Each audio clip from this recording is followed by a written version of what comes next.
Today is October 15th, 2025. This is Read Through the Bible. Hi, everyone. Okay, and we're going to read just one chapter today from 1 Samuel chapter 20.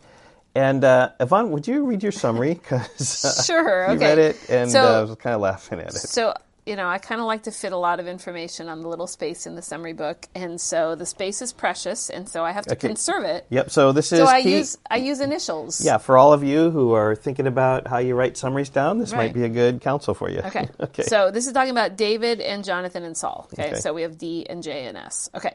D and J's arrow code. J sees S's intent to kill D. D and J covenant and weep in field, then D departs. Yeah, I think that's hilarious. Okay, Makes sense, well, right? we're going to listen. Listen for those things. D and J's arrow code. That's the Yes. first thing coming. Okay. Okay, here we go.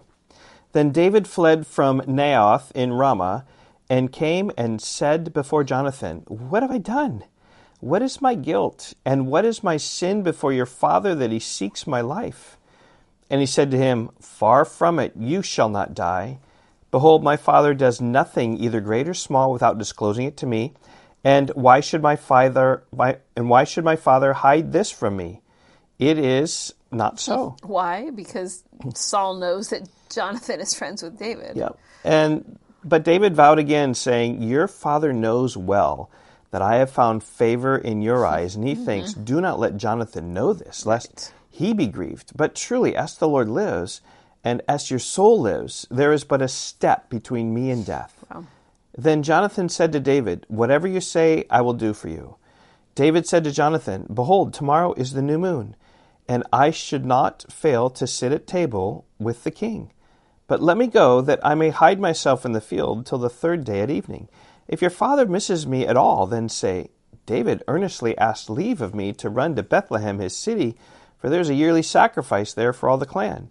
If he says, 'Good,' it will be well for your servant. But if he is angry, then know that harm is determined by him. Therefore, deal kindly with your servant, for you have brought your servant into a covenant of the Lord with you. But if there is guilt in me, kill me yourself, for why should you bring me to your father?" And Jonathan said, "Far be it from you. If I knew that it was determined by my father that harm should come to you, would I not tell you?" Then David said to Jonathan, "Who will tell me if your father answers you roughly?" And Jonathan said to David, "Come, let us go out into the field." So they both went out into the field.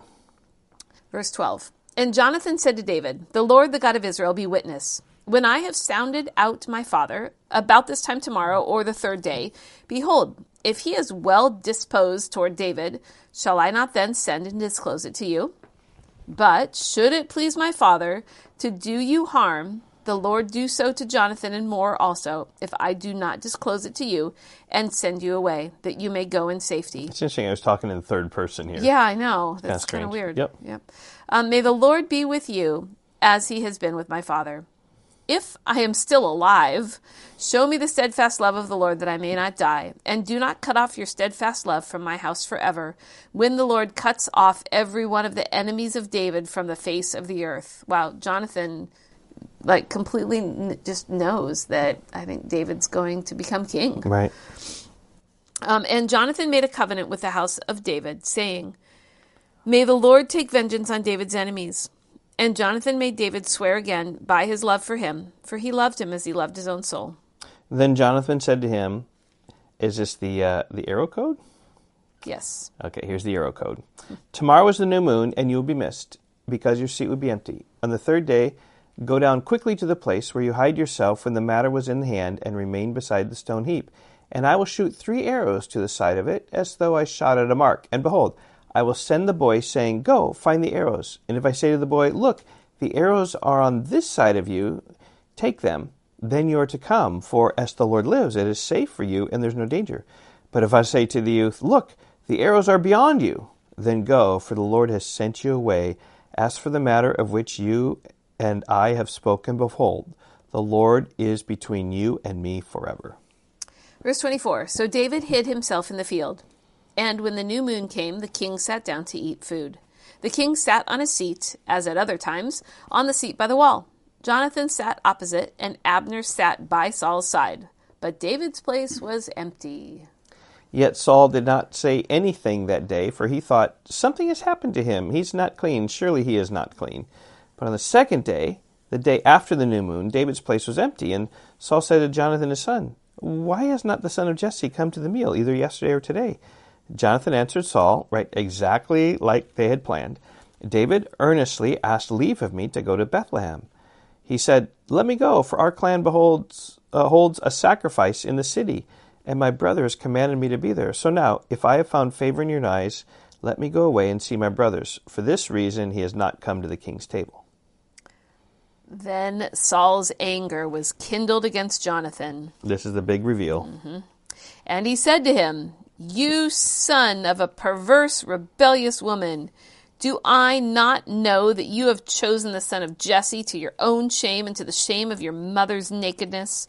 For as long as the son of Jesse lives on the earth, neither you nor your kingdom shall be established. Therefore send and bring him to me, for he shall surely die." Then Jonathan answered Saul his father, "Why should he be put to death? What has he done?" They're saying the same thing. But Saul hurled his spear at him, at Jonathan, to strike him. So Jonathan knew that his father was determined to put David to death.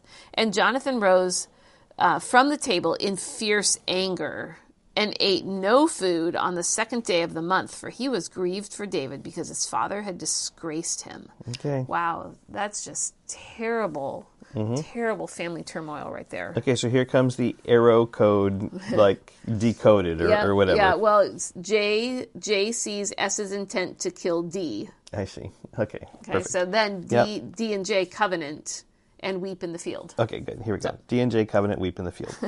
In the morning, Jonathan went out into the field to the appointment with David, and with him a little boy.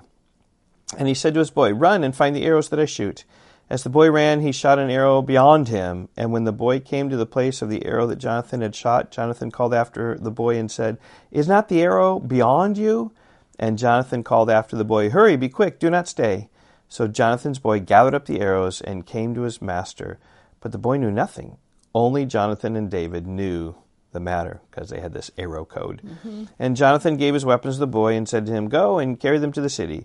And as soon as the boy had gone, David rose from beside the stone heap and fell on his face to the ground and bowed 3 times. And they kissed one another and wept with one another, David weeping the most. Then Jonathan said to David, "Go in peace, because we have sworn, both of us, in the name of the Lord, saying, 'The Lord shall be between me and you, and between my offspring and your offspring forever.'" And he rose and departed, and Jonathan went into the city. I think the best way to end this podcast is for you to read your summary again. That was hilarious. Go Okay, ahead. all right. D and J's arrow code. J sees S's intent to kill D. D and J covenant and weep in the field. Then D departs. Perfect. Okay, we will see you tomorrow. Bye-bye. Goodbye.